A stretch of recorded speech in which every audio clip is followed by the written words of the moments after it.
মার্কিন নির্বাচনে চীনের হস্তক্ষেপের দাবি করে আবারও মুখোমুখি ওয়াশিংটন ও বেইজিং। ট্রাম্পের দাবি শুধু মার্কিন ভোটারদের তথ্যই সংগ্রহ করেনি বেইজিং, বরং যুক্তরাষ্ট্রের নির্বাচন ব্যবস্থাকে প্রভাবিত করার চেষ্টাও করেছে।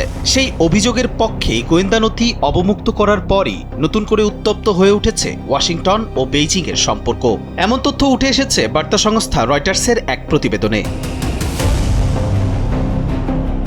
বৃহস্পতিবার দেয়া ভাষণে ট্রাম্প বলেন, প্রকাশিত নথিতে চীনের নির্বাচনী তৎপরতার প্রমাণ রয়েছে।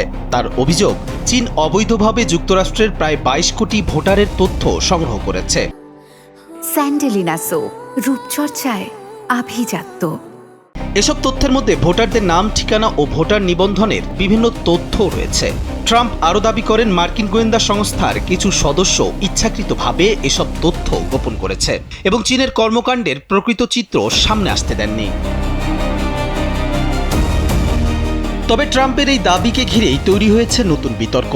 কারণ 2021 সালে প্রকাশিত মার্কিন গোয়েন্দা মূল্যায়নে বলা হয়েছিল, 2020 সালের প্রেসিডেন্ট নির্বাচনে ভোটার নিবন্ধন, ব্যালট, ভোট গণনা কিংবা নির্বাচনের ফল পরিবর্তনের মতো কোনো প্রযুক্তিগত হস্তক্ষেপের প্রমাণ কোনো বিদেশি দেশের বিরুদ্ধে পাওয়া যায়নি।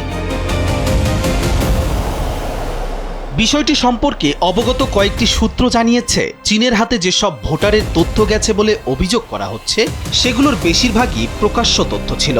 রাজনৈতিক পরামর্শক প্রতিষ্ঠানগুলো নিয়মিত এসব ভোটার তালিকা সংগ্রহ করে থাকে এবং এসব তথ্য ব্যবহার করে নির্বাচনী কৌশল নির্ধারণ করা হয়। তাই এসব তথ্য দিয়ে নির্বাচনের ফল পরিবর্তনের সুযোগ নেই বলেও মনে করছেন সংশ্লিষ্টরা। এদিকে ট্রাম্পের এই বক্তব্য নতুন করে উত্তেজনা তৈরি করেছে ওয়াশিংটন ও বেইজিংয়ের সম্পর্কেও। গত বছরের বাণিজ্য উত্তেজনার পর দুই দেশের সম্পর্ক কিছুটা স্বাভাবিক হওয়ার আভাস মিললেও নতুন এই অভিযোগ সেই সম্পর্কের ওপর আবারও ফাটল ধরাতে পারে।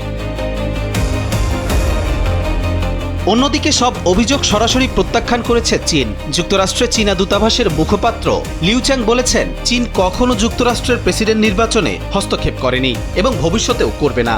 তবে একই সঙ্গে মার্কিন গোয়েন্দা মূল্যায়নে এটি উল্লেখ করা হয়েছে, অন্তত 2008 সাল থেকে চীন যুক্তরাষ্ট্রের ভোটার, রাজনৈতিক দল, জনপ্রতিনিধি ও সরকারি কর্মকর্তাদের বিষয়ে তথ্য সংগ্রহের চেষ্টা চালিয়ে আসছে।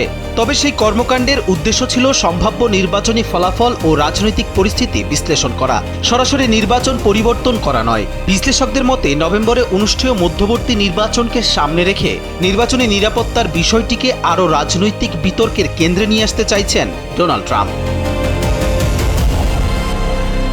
কবির চৌধুরী, জয়, কালবেলা।